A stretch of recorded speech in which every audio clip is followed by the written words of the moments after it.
Tant que nalandi muto sotanga kombo na wana boye Jean-Marc Kabundu koloba régime ya ba juicière et quoi mais il faut to mituna pe Jean-Marc Kabundu alobi ke muto sa pilier za fondateur ya pouvoir à Félix. Il a fallu payer sa peuple congolais d'accord o signamaki entre Félix na Kabila. Côté na lobi yango te. Comment est-ce que mutu boye na pouvoir dans un laps de temps 3 à 2 ans Jean-Marc Kabundu a kotonga villa lolenge wana ya ba vitre blindée.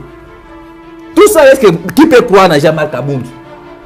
Tant que la compétence, il a fallu démontrer dans l'Assemblée nationale. Ngai d'ailleurs na conseiller ka Jean-Marc Kabundu émission mon asala na concert na bino. Tant que bengana ka Jean-Marc Kabundu l'Assemblée na sous présidente ya Mama Jeanne Mabundu. Pour les compétences non. Ce que est-ce que à Longwe. Donc à Longwe dans temps bengana pour les compétences, c'est quoi avec se saisir que non pour le moment Jean-Marc Kabundu il est devenu compétent. Ce qui que matata pour travailler qui mingi. Mozito, il a travaillé 3 ans comme chef du gouvernement. Matata Pone a travaillé pendant 5 ans comme premier ministre chef du gouvernement. Il a travaillé sur ma casque, Mozito a salaki. Mozito a travaillé pendant 3 ans. À Zumbongo, na 850 millions, na 3,5 milliards. Matata Pone a travaillé. À Memimbogo, on a 4 milliards pendant 5 ans. Au moins, on a Matata Mozito, on a travaillé ma casque. C'est Mozito. Bloc patriotique, c'est pire, mais l'autre mot, Boueba Salaki, pour la Kumbuma, lutte à la Mouka. Omoni yango biso to s'opposaki to lobi non biso to kosangana te bisika Kabila zali na kati ya Assemblée nationale. Kabila za représenté na ba ministère. Moïse Katumbi aza na kati ya union sacrée, aza na ba député et puis toujours comprendre te. Yo mutu moko ozo gérer mboka. Yo mutu moko lingo za na opposition. Ndo mona ki biso to baki non batu obo ava biso nouvelle là. To tambola na bango nzela moko, il faut passer la réconciliation bango na peuple.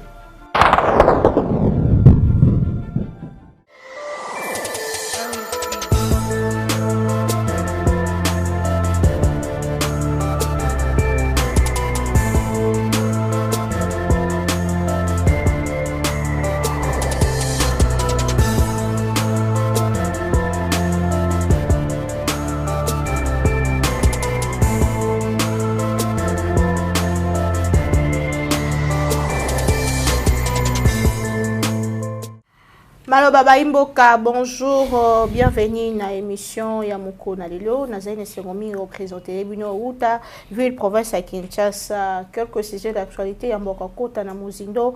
Il y a émission Nabisu à Lelo. Tous les essais que vous êtes belé vraiment. Kolanda Biso, Nanzela, il y a Rouvert le Congo, chaîne YouTube Nabino Obolini Mingi.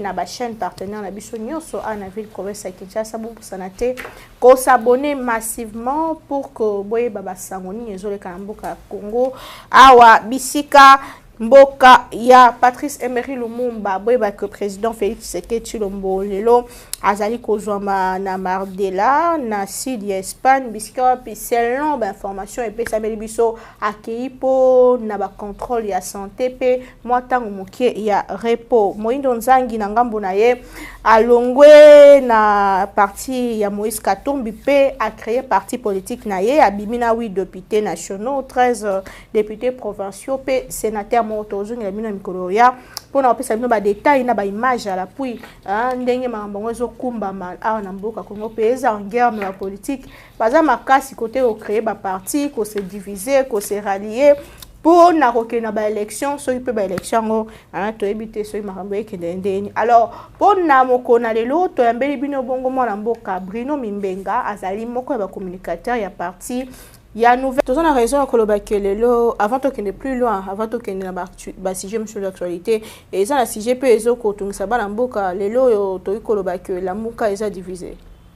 Bon la muka eza divisé mais sauf que tout ça ba diversion sur les plats ya ba idée parce que moni tango bandiko bakenda ki na bloc patriotique moi na mboka Adolphe Mozito ni moi encore ngai na yeba ki yango te puis ba cadre na biso parti ba chef na biso ba ki likanisha osala bloc patriotique te biso tozozela bango ba renoncer na bloc patriotique parce que kubenga malamuka il faut ba leader wana mi balo batikala ki bazala soki ke non moko azalité donc je vois pas importance il y a la muke koufi opposition koufi je ne vois pas importance si serait maintenant le bilan comme nouvelle là où ils offre politique na biso tozo préparer pour la élection à 2023 donc ni ne bomi bino makasi non la muka ambition je me réserve ko bagela muke koufi mama Naomi je vous ai dit que pour bien la muka il faut Adolphe Mozito azala président Fayulu azala nde obenga la muka mais tant que le président Martin Fayulu qui est dans bloc patriotique, il s'est rendu compte que nous le Kamalongé ça pour attendre à ça les retours.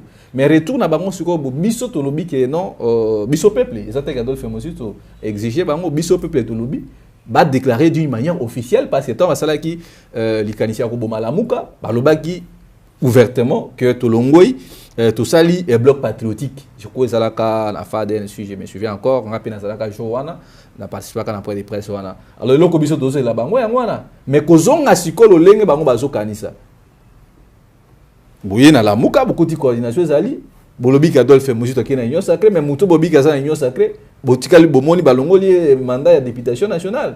Cela veut dire que bino bozaki lokuta yango nozo mona que non biso souci na biso peuple za que non batu o ba kenai ko sangana Kabila na ba Moïse Katumbi bazaki ba financer bloc patriotique ba lo ba ouvertement que non tobomi bloc patriotique donc ba ko ba voter biso tozo kanisa que non batu wana batika kwa ko sala biso trouble parce que to ba que non à plusieurs fois ce qui activité à la mukezali ou bien ba marche ndé bobanda ko mona ba leader ba banda ba vanda ka ba mi balé ba ju ba décision et puis ba bengi si presse et puis communiquer l'équipe à ce moment là biso ba lobeli to ko leka pona ko ko manuela o ba autorité na biso ba lobi mais to comprendre que non ba niko ma engele ba luki ko c'est une discipline na kati ya la muka coordination c'est pas Adolphe Mozi mais to komi ko mona bango après ko bloc patriotique na bango raté et kufi bah comme cause ba décision ça pour autant coordination mi balé après ça pour autant que présidium me venda yango no mona kita on a le cas qui na itando iké pour na ko recadrer ba ninga to za na kati ya plateforme politique na biso do mona qui a parti na bana pe aussi bien ba menace de mort de part et d'autre que ça mais kenaki et pas ya ba droit de l'homme et monisco ko yebisa bango et puis ko saisir ba service sécurité nyo sa mboka na biso donc problème na biso ça que batu o ba kenaki na bloc patriotique le coup la bloc patriotique on ezaki morné bazon asiko calmement d'une manière polie pour que notre continue bitumba la muka donc biso na yebi ke bazo ba raison Adolphe Mozi depuis a coordination la muka so ça la ba activité te ba point de presse te non tout ça la ba activité tant que mutumo wazalité donc pour que nos activité à la muka et ça le manenge zalaki il faut faire le azala votre problème est tant que bato na bazalité donc oui, bloc patriotique. Na makanisi na ngai soki bana mboka bazoyeba bloc patriotique boyebisa biso que ezali batu église ne babengisi bino pona ko défendre ba question ezali pona mboka lelo komi ya batu moko kamoko ya la muka ndenge. Non maman biso tolobaki bongo te biso tolobaki force sociale et politique ezalaki CC Milapro ezaki appel à ba pasteur. Eza différent na bloc patriotique. Eza différent na bloc patriotique. Bloc patriotique est pire mais loko moko boue basalaki pona kubuma lutte ya la muka. Omoni yango biso to s'opposaki to dobi non biso to ko sangana te bisika Kabila zali na kati ya Assemblée nationale. Kabila za représenté na ba ministère. Moïse Katumbi za na kati ya union sacrée, aza na ba député et puis toujours comprendre te. Yo mutu moko ozo gérer mboka. Yo mutu moko lingo za na opposition. Ndo mona ki biso to baki non batu obo ava biso nouvelle là. Tout tamboula na bango nzela moko il faut passer la réconciliation bango na peuple. Monsieur Kabila reconnaître ba forfait na ye parce qu'aujourd'hui la situation en mboka na biso le mal est tellement profond. Élection en 2018 to yebi ndenge le kanaki position na biso nouvelle là comme parti politique autozwaki ya mwana on ne peut pas kotambola na bato na ça pour autant to yeba si bosangani wana eza ya malamu. Donc, tu as une réconciliation, na batouana et ça vis-à-vis du peuple congolais parce que biso tous un problème personnel tena Joseph Kabila. Donc, problème à biso ça que non batouana va reconnaître que ba ibaki victoire du peuple congolais. Est-ce que vous pensez que Adolphe Mozi tout en apartheid yemoko azamakasi face il y a ba camp politique moussous parce que de plus en plus opposition et s'affaiblir. Biso ta qui parti politique tous en ambition. Tu as dit que va imposer biso candidat président de la République parce que monsieur tu avant qui va d'ailleurs voyager tout cela qui naie ba non na ba souci na souci ya ko candidat président de la République mais tellement ba militant ba parti ba déclarer c'est tout à fait normal. Mais du côté popularité il faut dire vrai c'est d'après Binos que bozo kan sana was plus populaire na Congo ngana bi muto za plus populaire na Congo te ba to ngamboka na popularité te parce que tout monde a popularité Jean-Pierre Bemba tout monde a popularité Etienne Tshisekedi tout monde a ba popularité na Congo.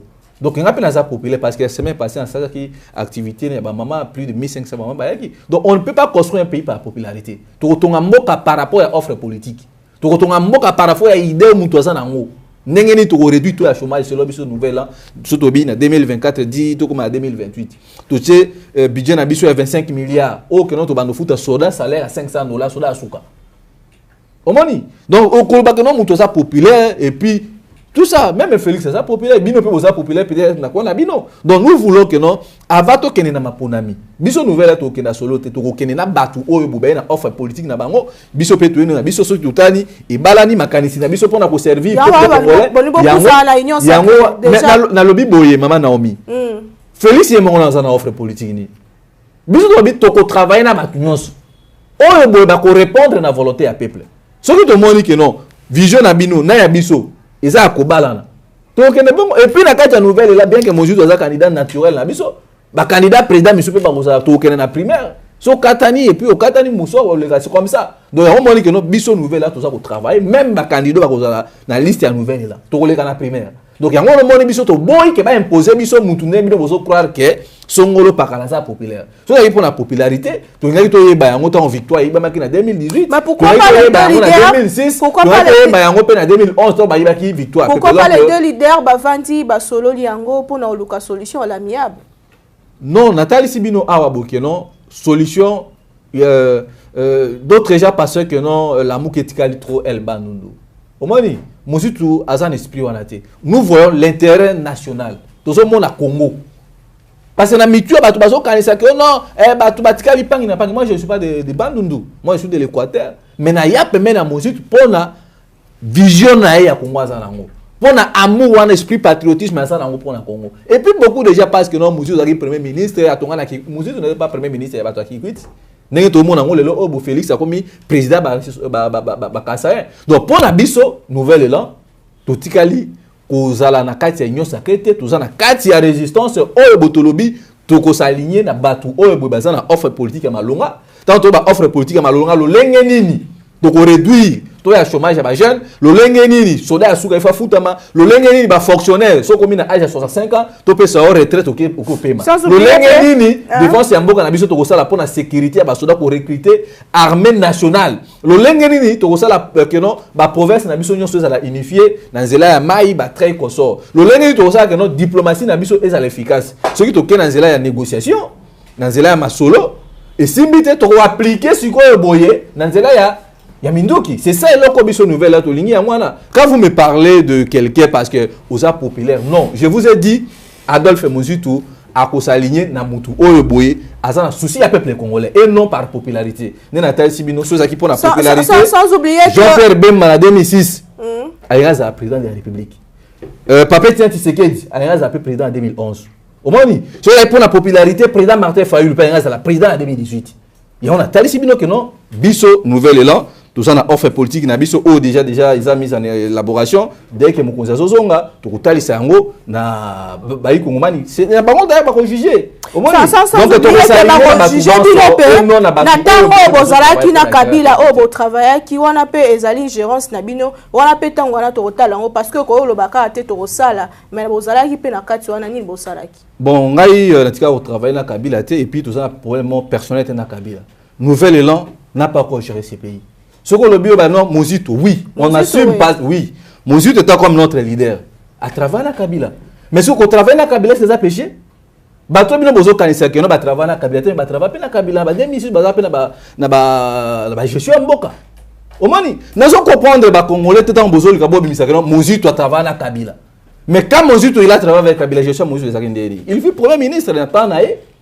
A kuti mbongo 850 millions na caisse à l'état comme budget. Mobutu alongo ya tiki mboka oyo boy na budget 90 millions de dollars. 1 plus 4 ye nani o muza ye abemi biso na 300 millions de dollars. 1 plus 4 ye na 850 millions. Mozitu ye a ramené de 850 millions à 3,5 milliards pour budget mbobo et matalelo aux États-Unis espace à 12 ans. Mais Mozitu on a taillé mouké, il a travaillé à réduire tout le chômage. Le avocat ba otelengana qui ça arabo. Donc moi je pense qu'à un moment donné tout ça un peu rationnel. Au moni et ça le coup là papa Taboulei azaki na orchestre na e abanda obeta musique kitoko. Tant maman Miliabel pour rejoindre non pardon, tant pour rejoindre l'orchestre wana. Au mona ki sou musique kuma ki sou plus elengi sou makasi. Tant Miliabel a longwe au mona que non musique ça qui ni ekitaki. Cela veut dire que non avant Mozitu aya pour travailler na Kabila, il y avait des premiers ministres. Mais ce que mon asiko tant Mozitu a longwe.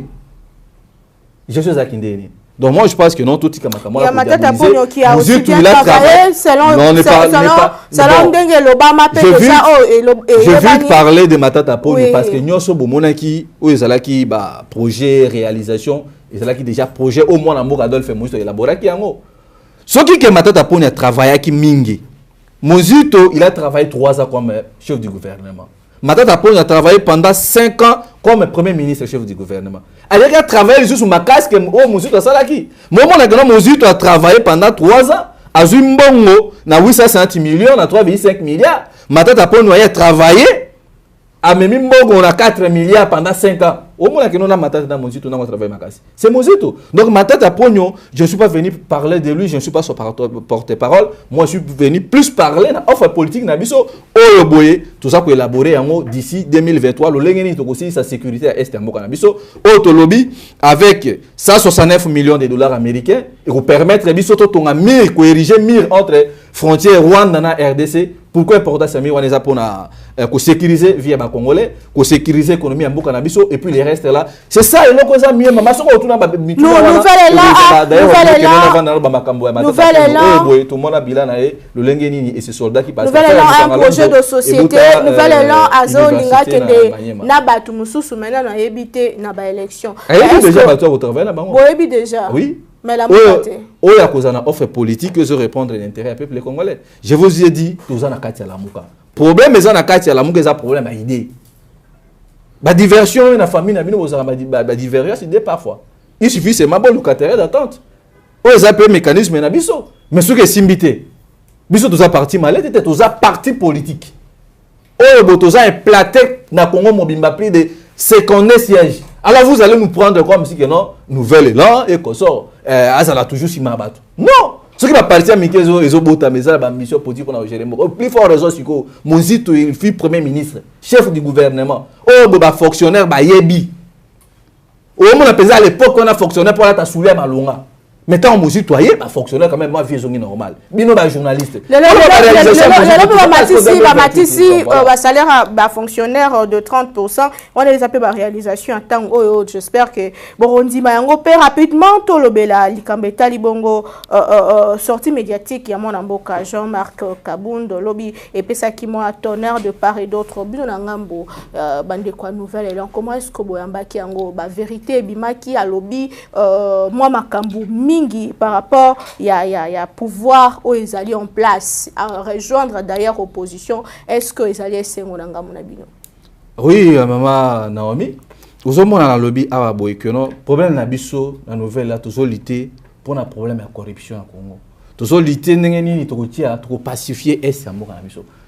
Je réponds na makambo ya monsieur Jean-Marc Kabound par élégance mais ceux qui pose la question à Jean-Marc Kabound qui n'a pas répondre makambo na e ngina ya awate tout na biso Bruno Bossa ndeni na 2023 tant Adolphe Mozito Rosala face à la presse pour la situation au Congo. Vous me parlez de Jean-Marc Kabound qui ne représente absolument rien. Parce que tout yebi, l'aventure Oyoboye, ndenge bandaka na ndenge sukaka. Tout le monde a en 2015. Kamere alongwe pa Kabila, ari osala oya UNC. O papier Tshisekedi d'ailleurs, abana ko douter na ye.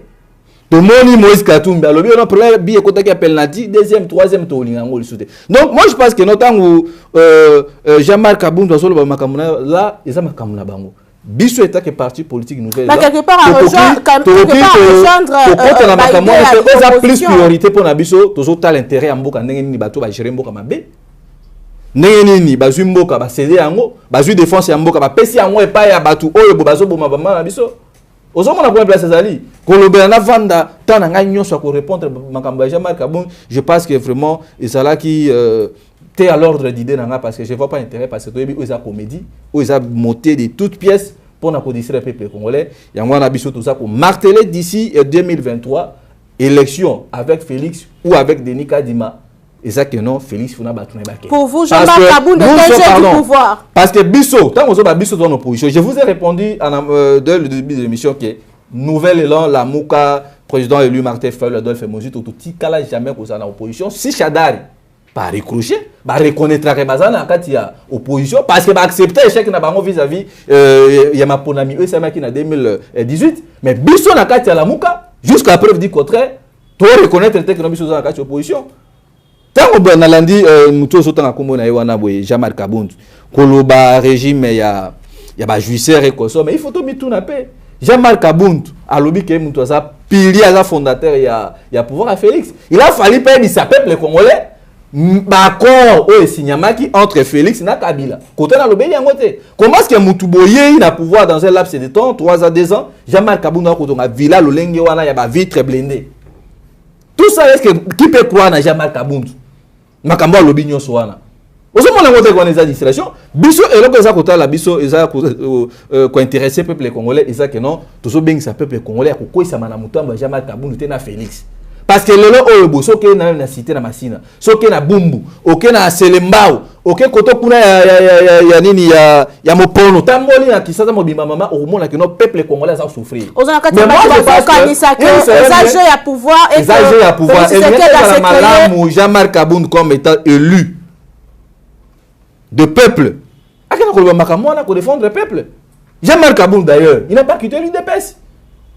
Jean-Marc Kabundu, il a été chassé. Je vous ai dit, Jean-Marc Kabundu jusqu'à présent dit contraire, à Tikala jamais qu'on a démissionné dans la UDPS. Ce que vous avez élément nous démontrer mais on a yebi Jean-Marc Kabundu ça mon quoi ya président ya kati UDPS tile le oyobo. Et puis Jean-Marc Kabundu n'a pas créé un parti, a géré partout dans la banane. Au moins le problème c'est là, biso c'est mon biso ça le que non parce que tout ce que Jean-Marc Kabundu a dit, ba kulu tunanga le bolo joie, biso to lobela yango, président Martin Fayulu lobela yango, Adolphe Moussouta décrier le mal est tellement profond. Oh, que non, Jean-Marc Kabundu n'a rien dit du nouveau sur cette terre. Donc moi je pense que non, théâtre va organiser wana, ils ont engagé bango parce que to yebi, va fabriquer ba opposants pour na kuya na kati ya opposition pour na kuya pour ça la distraction. Mais ce qui nous concerne, biso état que parti politique. Nouvelle là, tout ça offre politique na biso oh boto so tali sa peuple. Peuple moto ko juger biso. Problème na peuple zani. Kule pa na ngana Équateur, est-ce que nzele zali? Kuna na Businga, na Bandundu, na Kasai. C'est ça le grand problème. Oh, que non, Jean-Marc Kabundu. Pour moi, je trouve d'ailleurs c'est sorti raté pour Jean-Marc Kabundu. Tant qu'on le dit au Yei, par exemple, dans un contexte que le dit, je suis venu être opposé à Félix. Oh, on a dit que ça, ils ont opposé à Félix. Pour tout le pouvoir. Donc, Jean-Marc Kabundu est bien. Mais c'est une population qui est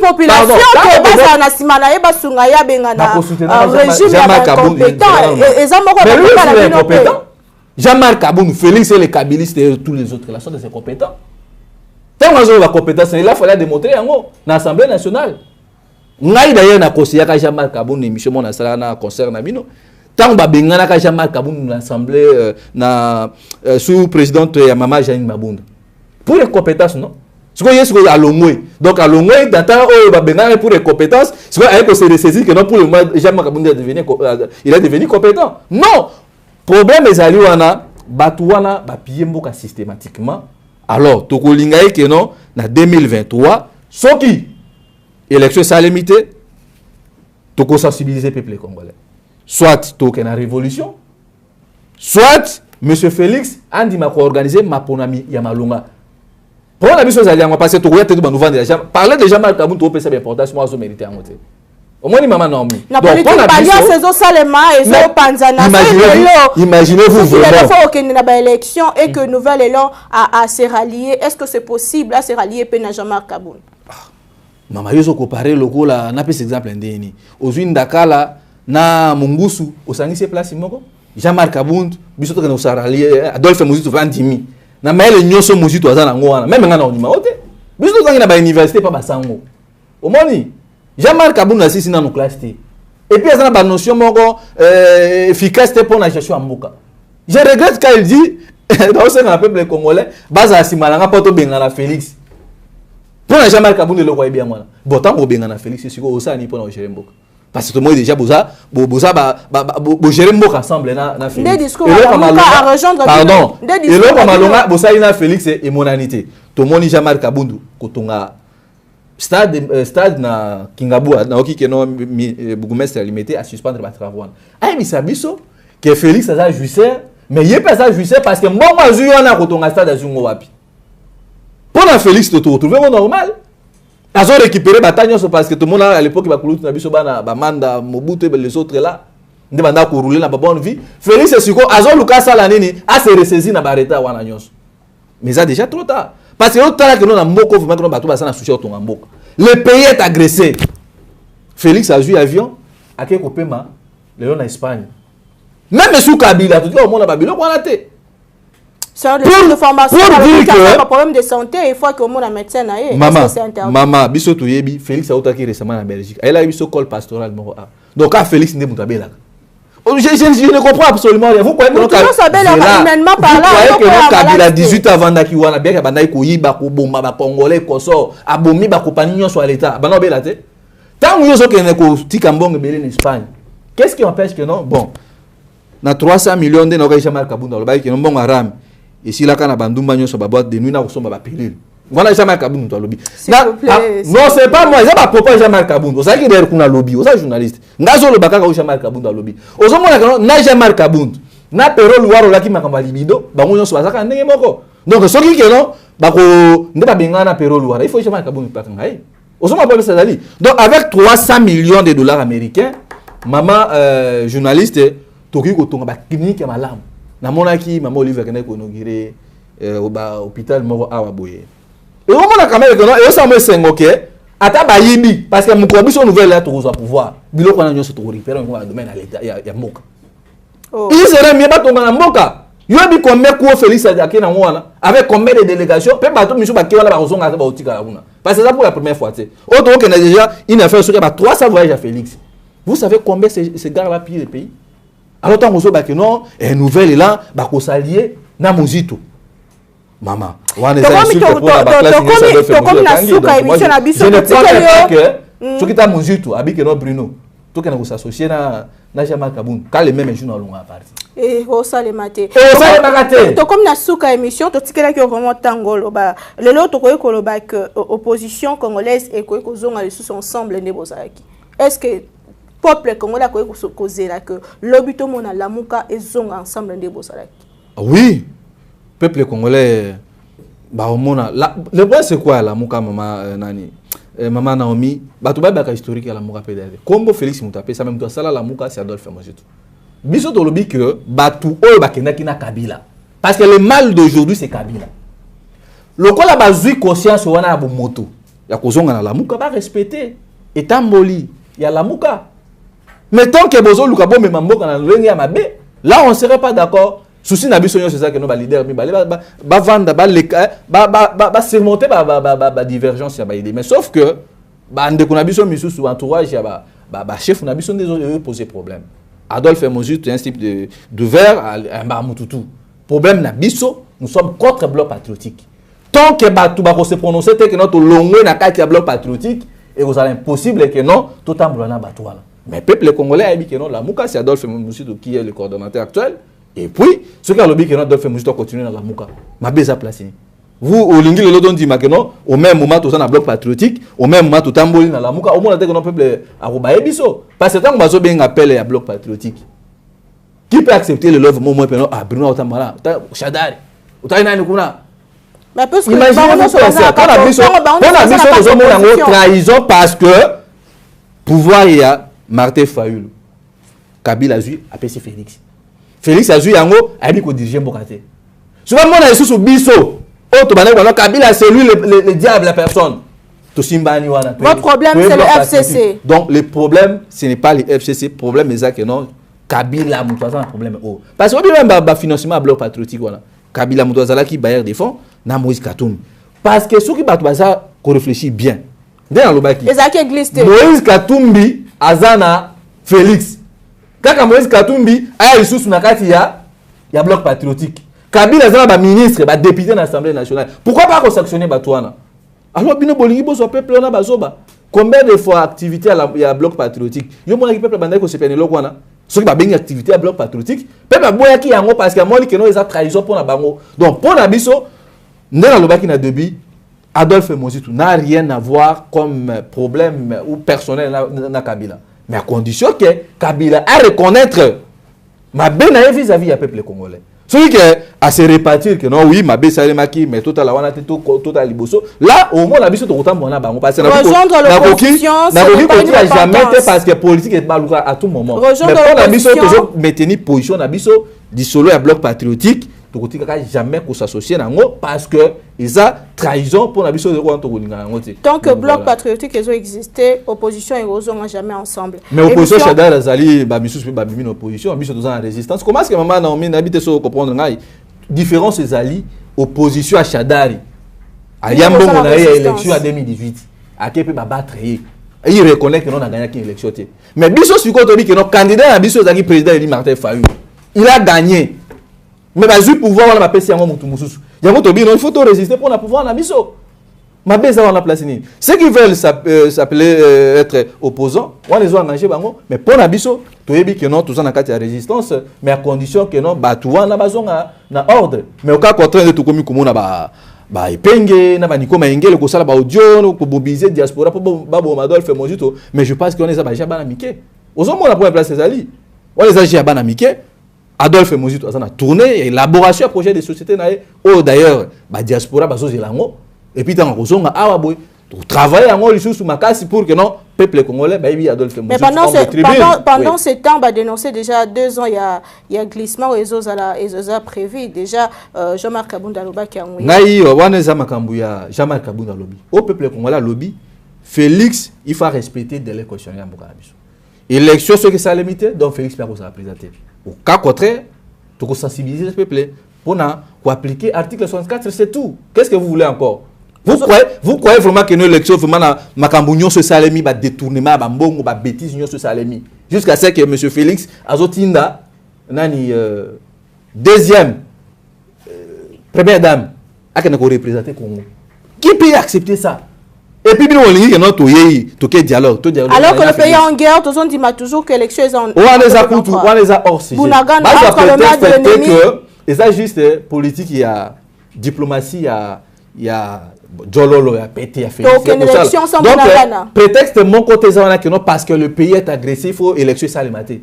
Kabila en 2018, 2016, Ababoué. Bandeko ya Beni Boutin, il n'y a pas d'élection. Donc, biso pour la biso maman Naomi, na offre politique na biso nouvelle là, to lobby, il faut na le local biso défense, sécurité côté wana mobima. Ce qui est to komi na pouvoir Mozito au pouvoir en 2023 et local biso to tient dans le clôture Congo mobimba. Donc tous les 9 pays voisins sont mona. Oh, na ba moyen ni. Ba moyen za belé. Ba moyen za belé, to ça la même dans l'agriculture. To ça la que non, milona to ça to zimbo to tiengo la défense en boka na biso. To sali recrutement ba jeunes. Pour foot tabatouana mbongo ba j'ai non totongi rami totingi ngwana to to sundoli mi wana ngwana non totongi mi guerre sa guerre to tongami et puis to tia ba jeune wana plus de 150 000 hommes to foot ba mon solo au moni ce que to sili si wana to lobi que non il faut que ça là que Congo est on mabanzela partout même awa bona ba Congo pour kuma Kinshasa abo tomate bimaka ba mboka akati ko matala matadi zele zalité priorité na biso za yangwana autant tozoya et puis ceux qui te longo wana to na diplomatie parce que bato bazo baka na diplomatie c'est la guerre mais d'une manière moins intellectuelle pardon celui qui a boké na ma solo et simbité pour se faire respecter boye sur na nzela il y a rapport de force biso to lobby priorité na biso sa défense économie et puis diplomatie tant que ba congolais déjà ba bandi déjà au pesa biso confiance ba pesa d'ailleurs Mozito confiance depuis très longtemps depuis ça qui premier ministre mutu ba chiffre à travailler dans organisme international belé à futa ba nyongwa libanda ba tunyo ba yebi même Félix na discours na na propage à lobby je me souviens encore na 2008 2012 na bana ko somba mbolo ma munene vie ça normal et ça à l'époque n'est-ce pas Adolphe Mozito donc tant on ne besoin que non parce que Mozito n'est pas populaire ba ko voter maman mutu ya Mozito ndeko ça que non ba congolais en 2023 ba suis conscience il y a que voter mon amour Adolphe Mozito parce que les Équatoriens ont dirigé ce pays pendant 32 ans ba soyez baé ba diriger beaucoup pendant 22 ans le lo oeboy ba Congo peut ba diriger beaucoup sous président Kassavou le lo autres en régime mais ba ndeko sur Kassai donc on a déjà que non équilibre ça parce que 4 langues nationales na biso ils sont représentés au niveau présidentiel donc c'est quoi élection à 2023 aux hommes nationaux congolais sont affairement conscients totali Bangala, Baswahili, Baluba, Batouana nyonso ba diriger mboka. Sikoyo boye, bazota asiko que no problème ya mutu. Total attributé total compétence. Adolphe Mozito tant wazoya na 2023, élection ou ça élection, Félix Okende. Ce qui token élection, passation au salema entre Adolphe Mozito, na Félix Tshisekedi depuis batouana nyonso ba sali mais gestion na mbongo à l'état o Jean-Marc Kabunda zo ba que non les jouisseurs et consort il a fallu pe biso to yeba provenance et enrichissement illicite ya Jean-Marc Kabunda merci beaucoup merci beaucoup ndengo ndima ko na mituna na biso merci na bana mboka mais kolaka ezala bien mais tant au comme sur place ko sala ndeza non biso déjà travailler mon président na sala ki yango Matisse Salema ma sécurité nyonso wana monaki ba professeur universitaire pardon maman balaka biso ebele population yebike kolaka sous mozito ba professeur d'université la politique ya mozito ba pesa ki ba professeur d'université ba longo na salaire ya $400 ba komi na $2000 lelo okena ko vérifier na nikini na ba université nyonso à l'état ba professeur ba diviser salaire na bango par deux et monsieur c'est $1000 donc on comparer na mutualo lengwana to zonga prochainement poto même ba mama ndunda kutu na machine na activité ça ba bisinga yebisa mozito 2023 toza simana parce que tant mozito azoya système ya microfinance et kozonga ba jeune nyonso ba za na monde économique o banani ba entrepreneur l'État koya kopesa ba jeune ko défisa bango kopesa bango te be ko défisa bango lutte na biso na za ko réduire pauvreté na mboka biso ko effacer yango te na mandat moko to be demanda pour na biso ça que non to poser ba jalon e ko sala que non dans les jours à venir mutu akoya kozwa gestion ya mboka na biso Arlanda ba trace o ezala qui déjà élaboré c'était monsieur Bruno Mimbenga merci na ndengo ndima ko na mituna na biso merci na bana mboka bo landi biso partout le monde maloba ba imboka to kutani lobby na invité mososo toujours avec le même plaisir beaucoup ba ko komela biso na numéro est justement affiché au bas de votre écran et bon continuer peut partager émission ndenka to sala na ba groupe WhatsApp na sur YouTube sur Facebook et ça la bien to kutani lobby toujours avec le même plaisir, c'est qu'à Nzambe à Benisambo quand Abisso, République démocratique du Congo.